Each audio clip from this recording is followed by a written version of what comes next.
Hello, teacher. My name is Carlos Mariscal, and today I have the pleasure to present my final topic about the TWA 847 hijacking.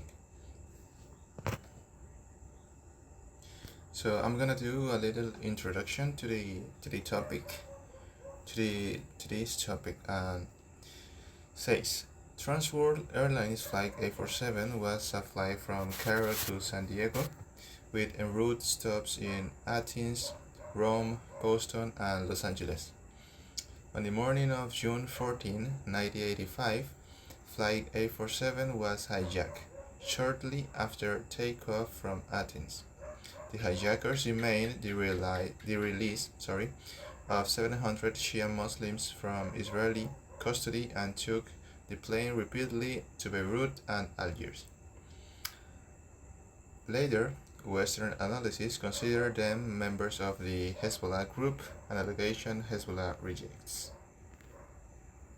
The passengers and crew endured a 3-day intercontinental ordeal. Some passengers were threatened and some beaten. Passengers with Jewish-sounding names were separated from the others. United States Navy diver Robert Stethem was murdered, and his body was thrown onto an apron. Dozens of passengers were held hostage over the next 2 weeks until released by their captors after some of their demands were met. So, the hijacking events. The Flight 847 was operated with a Boeing 727-200 with registration November 64339. The flight originates in Cairo in the morning of June 14. After an uneventful flight from Cairo to Athens, a new crew boarded Flight 847. The new crew in Athens were Captain John Testrake, First Officer Phil Maresca, Flight Engineer Christian Zimmerman, Flight Service Manager Yuli Derrickson, and flight attendants Judy Cox, Hazel Hebbs, Elizabeth Howard, and Helen Sehan. At 10:10, Flight 847 departed Athens from Rome. It was hijacked shortly after takeoff by 2 Arabic-speaking Lebanese men who had smuggled a pistol and 2 grenades through the Athens airport security. One was later identified as Mohammed Ali Hamadi, who was eventually captured and sentenced to life imprisonment in Germany. Hamadi, an alleged member of Hezbollah. The hijackers assaulted Derrickson, breaching the cockpit and dragging her with them before attacking and pistol whipping Testrake, Maresca, and Zimmerman.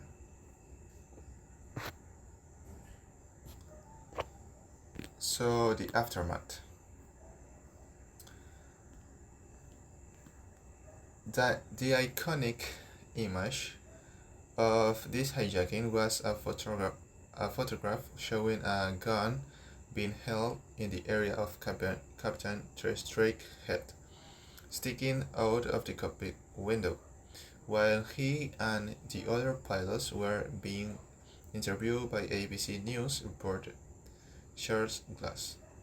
The scene was interrupted by one of the French-speaking Hezbollah guard hijackers to hold the crew after most left by the passengers and the cabin crew has been released in Algiers, and the remaining men were held in captivity elsewhere in Beirut. The young militant man may have unloaded the gun before crashing the scene, as he primarily wanted to be on television. Flight attendant Yuli Derrickson was credited with calming one of the hijackers during a fuel quantity incident during the first leg to Beirut, because she spoke German, the only European language which either hijacker spoke.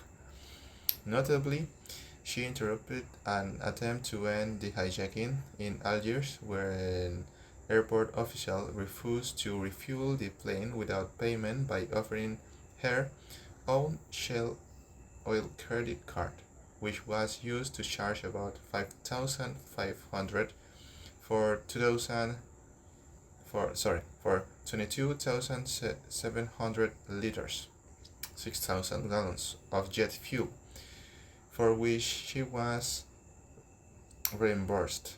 She also refused to cooperate with the hijackers in identifying from the passengers' passports with Jewish sounding names so they could not be singled out. So, as you can see, the aftermath about the quantity of persons that are on board, that, that was on board of the airplane at this time in 1985, was the nationality, the passengers, and the total. So from Australia, 3 passengers, France, 8 passengers, Greece, 15 passengers, Italy, 11, United Kingdom, 24, United States, 78, with a total of 139. And a United States crew, 7, from France, 1. And the total of all the persons inside the airplane is 147. So the problem issue statement.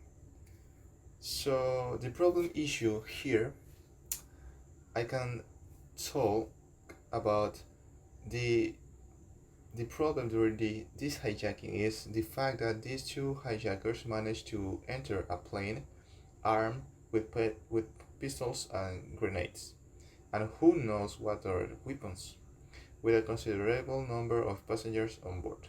These are very hazardous weapons, and the fact that they pass this type of weapons through the screening process is very bad. It says a lot of the type of airport that they pass. So the causes of or contribution factors, in my opinion, is the lack of technology. Remember that at this moment in 1985 there are no a lot of technology to the screening process. So I think that this is a favor point for the hijackers. This is because the screening process is not that good as nowadays. The lack of security and the lack of communication. So the problem issue is important. Of course, if it is important, this type of accidents help to improve air safety at all points. Aviation works in a certain way. The accidents help the security to improve, the security in aviation to improve. So this problem obviously is important, just because after the accident, the investigator can deduce what was the failure, what was the thing that at the airport was doing very bad, and this help to improve the security and screening process. So